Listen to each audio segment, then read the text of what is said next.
తాకట్లో ఉన్న మీ బంగారాన్ని విడిపించి ఆ రోజు ఆన్లైన్ రేటుకి కొంటాం. Sharma gold company. Kanigiri municipality ప్రజలందరికీ నా హృదయపూర్వక నమస్కారాలు. ముఖ్యంగా ఈరోజు స్వచ్ఛాంధ్ర స్వచ్ఛ భారత్ అనే కార్యక్రమంపై ఇవాళ కార్యక్రమం చేపట్టాము. ఈ కార్యక్రమానికి ముఖ్య అతిథులుగా కనిగిరి శాసనసభ్యులు శ్రీ ముక్కు కృష్ణమూర్తి గారు రావడం ఆనందదాయకం. వారితో పాటు అధికారులందరూ కూడా వచ్చారు. మరి ఆర్డీఓ గారు కానివ్వండి, డిఎల్డిఓ గారు కానివ్వండి, మిగతా అధికారులందరూ వచ్చి హాజరై ఈ కార్యక్రమాన్ని చాలా చక్కగా జపం చేస్తున్నారు.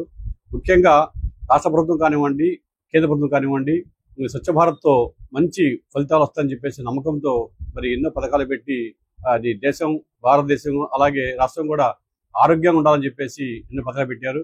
ఆ పథకాలను మనం అందరూ ఉపయోగించుకొని ముఖ్యంగా ప్రజల్లో అవగాహన రావాలి. ఎందుకంటే రోడ్లపైన కానివ్వండి, కాలువలో కానివ్వండి చెత్త వేయకుండా మరి ప్రజలందరూ జాగ్రత్తగా మరి జాగ్రత్తలు పాటించి చేస్తే అది గ్రామాలు కానివ్వండి, రాష్ట్రాలు కానివ్వండి, దేశం కూడా ఆరోగ్యంగా ఉంటాయి. ఎందుకంటే మనందరం మన ప్రాంతం ఆరోగ్యంగా ఉంటే అందరం ఆరోగ్యంగా ఉంటామని చెప్పేసి తెలియజేస్తున్నాను. కాబట్టి ముఖ్యంగా కైని పట్టణంలో చెత్త రహితంగా అలాగే ప్లాస్టిక్ రహితంగా మున్సిపాలిటీగా చేయాలని చెప్పేసి నా ఉద్దేశం. నా తలంపుతో పాటు మరి కొత్తగా కమిషనర్ వచ్చారు. కమిషనర్ కూడా నాకు మరి అన్నింటిలో సహకరిస్తూ మరి కనిగిరి మున్సిపాలిటీని మరి ప్లాస్టిక్ రహిత మున్సిపాలిటీగా చేయాలని చెప్పేసి ఇద్దరము మరి శాసనసభ్యుల సహకారంతో మేము పనిచేస్తా ఉన్నాం.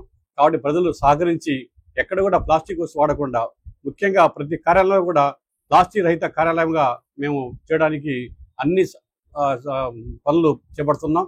మరి ప్రతి కార్యాలయానికి తిరిగి వారికి అవగాహన కల్పించి ఎక్కడ కూడా ప్లాస్టిక్ వాడకుండా, కార్యాలయాల్లో కూడా ప్లాస్టిక్ వాడకుండా చేస్తే తర్వాత మళ్ళీ వీధుల్లోకి వచ్చి ఎక్కడ కూడా కూరగాయల మార్కెట్లో కానివ్వండి, మరి మటన్ చికెన్ షాపులో కానివ్వండి, ఎక్కడ కూడా ప్లాస్టిక్ వాడకుండా మరి ముందుగా అవగాహన కల్పించి అలా వినకుండా కానీ కఠిన వాళ్ళు ఏమైనా తప్పు చేస్తే మరి తక్కువ ఫైన్తో ముందు ప్రారంభించి ఎక్కువ ఫైన్తో మరి వాళ్ళని చిన్నగా మళ్ళా ప్లాస్టిక్ రహిత కనిగిరి చిత్తేందుకు పనిచేస్తుందని తెలియజేస్తూ, అలాగే ఏ కార్యక్రమం చేపట్టినా, ఏ పథకం ప్రభుత్వం పెట్టినా ప్రజల సహకారం లేనిది ఫలితాలు ఉండవు. కాబట్టి ప్రతి కార్యక్రమానికి ప్రజల సహకారం కావాలి. అలాగే మున్సిపాలిటీ ప్రజలు తప్పకుండా సహకరిస్తారని చెప్పే నమ్మకం నాకుంది. ఎందుకంటే మా కనిగిరి ప్రజలందరూ కూడా చాలా తెలివిగల వాళ్ళు, చాలా మంచి వ్యక్తులు. కాబట్టి మరి శాసనసభ్యులు మరి ఆల్రెడీ చెప్పున్నారు, గ్రామంలో తిరిగి ప్రతి షాపు చెప్పున్నారు ప్లాస్టిక్ వాడవద్దు, ప్లాస్టిక్ వల్ల చాలా భయంకరమైన మరి క్యాన్సర్ లాంటి జబ్బులు వస్తున్నాయని చెప్పేసి ఎమ్మెల్యే గారు చెప్పున్నారు. అలాగే ప్లాస్టిక్ గారిని వాడితే కంటిన్యూగా వాడితే ఫైన్ కూడా ఇస్తామని చెప్పేసి మేమందరం, నేను, ఎమ్మెల్యే గారు, మా కమిషనర్ గారు చెప్పున్నాము.